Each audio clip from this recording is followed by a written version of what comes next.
If we look ahead, we should propose holding the next meeting of the presidents on Russian territory.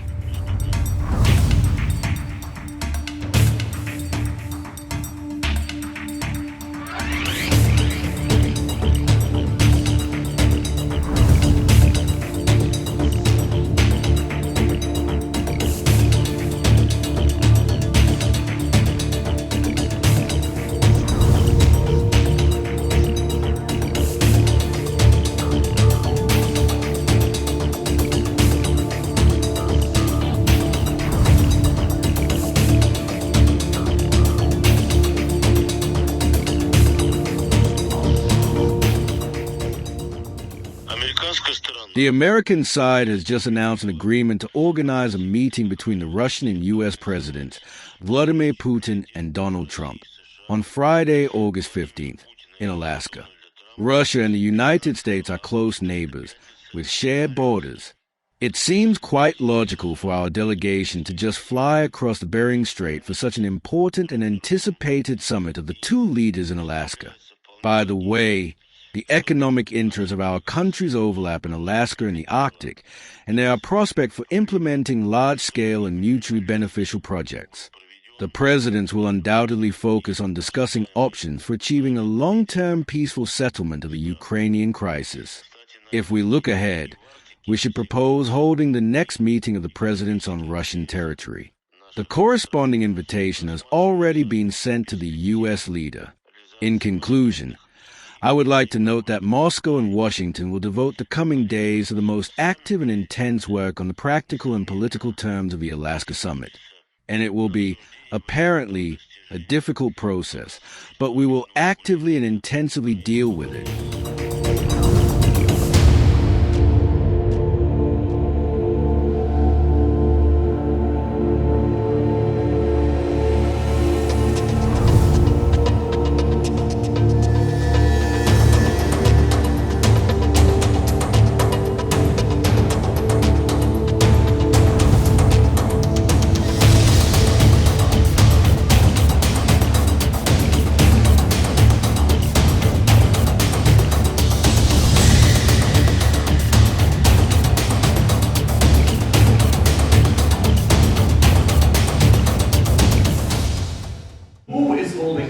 This Ukraine ceasefire summit? Is it Putin or is it Zelensky? Well, I think it's that one is, as you know, we've been working on a lot of these deals. We've closed every single one of them all throughout the world, and that's the last of them. And they're losing, Peter, about 6, maybe even 7,000 soldiers every single week. Russia, as you know, lost almost 25,000 over the last month and a half, and Ukraine lost just a small number, fewer. It's a lot of people are dying, and I think we're getting very close. And we're going to be announcing later on. We're going to have a meeting with Russia. We'll start off with Russia, and we'll announce a location. I think the location will be a very popular one for a lot of reasons.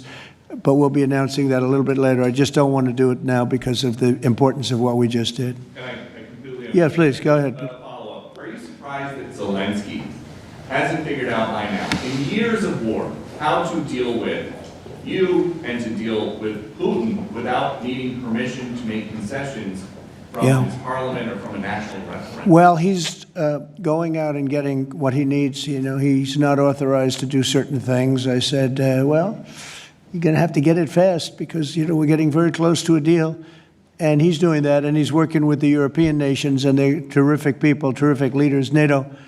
And as you know, I became very friendly with them. They agreed to go from 2% to 5%, 2% that they didn't pay to 5% that they've already paid.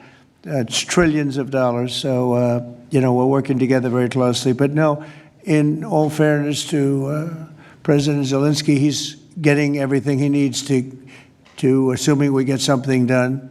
But I'll be meeting very shortly with President Putin.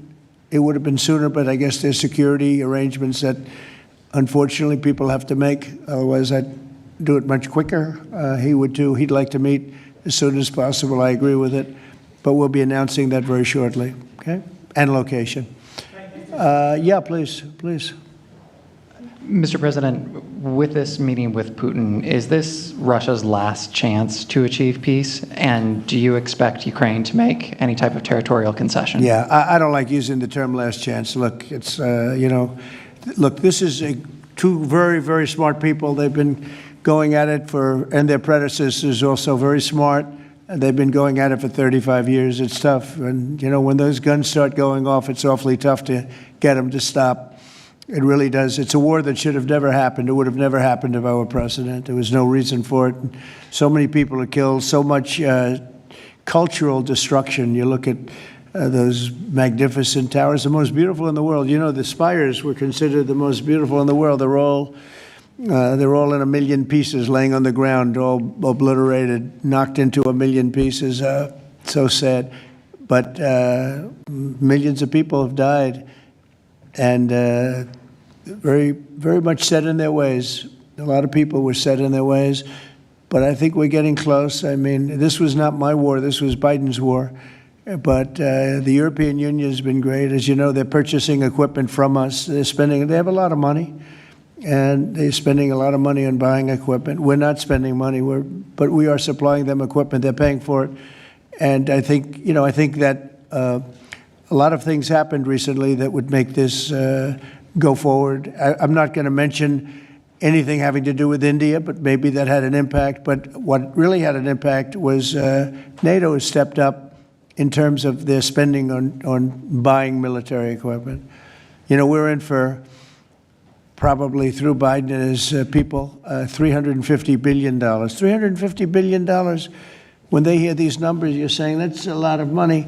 $350 billion the United States has spent on that. It should have spent nothing because it should have never happened. It would have never happened. And Europe is in for over $100 billion, which is, it should be the opposite if we were in for anything, but it should be the opposite. And I will say that Europe wants to see peace. The European leaders want to see peace.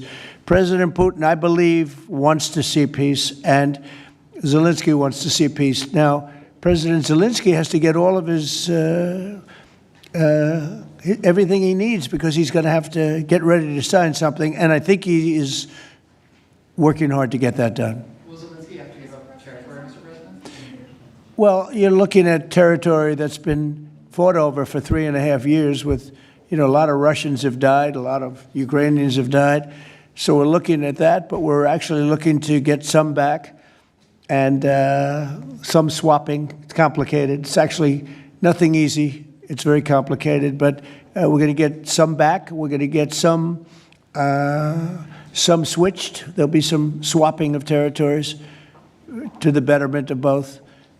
And but we'll be talking about that either later or tomorrow. I wanted to ask you, have you spoken to Russian President Putin yet? And would you go to Russia or Ukraine? And what exactly would you say to him? We'll be announcing a location in maybe a little while, and I think you'll be very happy. We'll see what happens, right? All we can do is do our best. We've been working on this one for a long time. This is a very complicated one also. This was extremely complicated, but we made it less complicated, and we had two very brilliant people on my right and my left. They understood what was at stake. I think if it didn't get done now, it might have never gotten done. So this is the same, very similar with Ukraine. It became more and more complicated as time went on. It was simple at the beginning. It wasn't going to happen. But it became more and more complicated. But I think we're getting close. Yes, ma'am. Yes, go ahead, please. Could the location for the summit be Italy? Location, Italy. I will give it to you very soon. Honestly, I don't want to do anything. These guys, I don't want to do anything where that's like, because this is a bigger story than a location. A location's good. I'm a real estate person. I know about a location. But there's nothing to compete with this in terms of what we're doing today. Your gut instincts have always done well in terms of business and in terms of politics. What does your gut tell you as it relates to the possibility of an event like this in the next few weeks, the next few months, in which you have President Putin on one side and President Zelensky on your other side? I think my instinct really tells me that we have a shot at it, okay? And you'll find that out later on. maybe even today, but we have a shot at it. Look, it's got to be solved. You know, we're not losing people. A lot of people say, why are you bothering? We're not losing people. We were spending hundreds of billions of dollars. Now we're spending nothing. We're spending no money.